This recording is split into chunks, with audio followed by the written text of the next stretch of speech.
ಹೊರಭಾಗದಲ್ಲಿ ಗೋಗಳಿಗೆ ಪಶುಹಾರ ಕಡಲೆ ಬೂಸ ಸಮರ್ಪಣೆ ಆಗ್ತಾ ಇದೆ.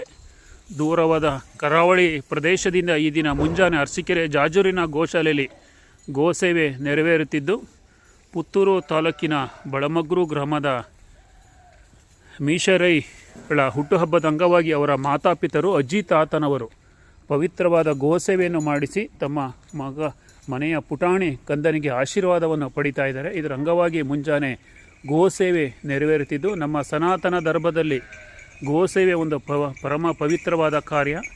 ನಾವು ಯಾವುದೇ ಕಾರ್ಯಗಳನ್ನ ಮಾಡಬೇಕಾದ್ರೆ ಗೋಮಾತೆಯ ಪೂಜೆಯೊಂದಿಗೆ ಮಾಡ್ತೀವಿ. ಇಂತಹ ಸಂಸ್ಕೃತಿಯಲ್ಲಿ ಬೆಳೆದು ಬಂದ ನಾವು ಇಂತಹ ಒಂದು ಪವಿತ್ರವಾದ ಕಾರ್ಯವನ್ನು ಈ ದಿನ ನೋಡ್ತಾ ಇದ್ದೀವಿ. ಪವಿತ್ರವಾದ ಸೇವೆ. ಬಳಮಗ್ರು ಗ್ರಾಮದ ನೀರ್ಪಾಡಿ ಮನೆ ಸ್ನೇಹ ನಿತೀಶ್ ರೈ ದಂಪತಿಗಳ ಮಗಳು ಮೀಶರೈಗಳ 1ನೇ ವರ್ಷದ ಜನ್ಮದಿನ ಇಂದು. ಇದರ ಅಂಗವಾಗಿ ಗೋಸೇವೆ ನಡೆಯುತ್ತಿದ್ದು, ಇವರ ಪುಟಾಣಿಯ ಅಜ್ಜ ಅಜ್ಜಿ ಮೋಹಿನಿ ಉಮೇಶ್ ರೈ ನೀರ್ಪಾಡಿ ಇವರು ತಮ್ಮ ಮೊಮ್ಮಗಳಿಗೆ ತಾಯಿ ಕಾಮಧೇನುವಿನ ಆಶೀರ್ವಾದವನ್ನು ಪಡೆಯಲು ಈ ದಿನ ಮುಂಜಾನೆ ಗೋಗ್ರಾಸದ ಸೇವೆಯನ್ನು ಮಾಡಿ ಆಶೀರ್ವಾದವನ್ನು ಪಡಿತಾ ಇದ್ದಾರೆ. ಪುಟಾಣಿ ಮೇಲೆ, ಸಮಸ್ತ ಕುಟುಂಬ ವರ್ಗದ ಮೇಲೆ ಕಾಮಧೇನುವಿನ ತಾಯಿಯ ಭಗವಂತನ ಆಶೀರ್ವಾದ ಸದಾ ಇರಲಿ ಅಂತ ಕೇಳ್ಕೊಂಡು ಈ ದಿನ ಮುಂಜಾನೆ ಸೇವೆಯನ್ನು ಸಮರ್ಪಣೆ ಮಾಡ್ತಾ ಇದ್ದೇವೆ. ನಮಸ್ಕಾರ. 2 ಶೆಡ್ಗಳಿಂದ ಜೀವಗಳನ್ನ ಬಿಡಲಾಗ್ತಾ ಇದೆ. ನಮಸ್ಕಾರ.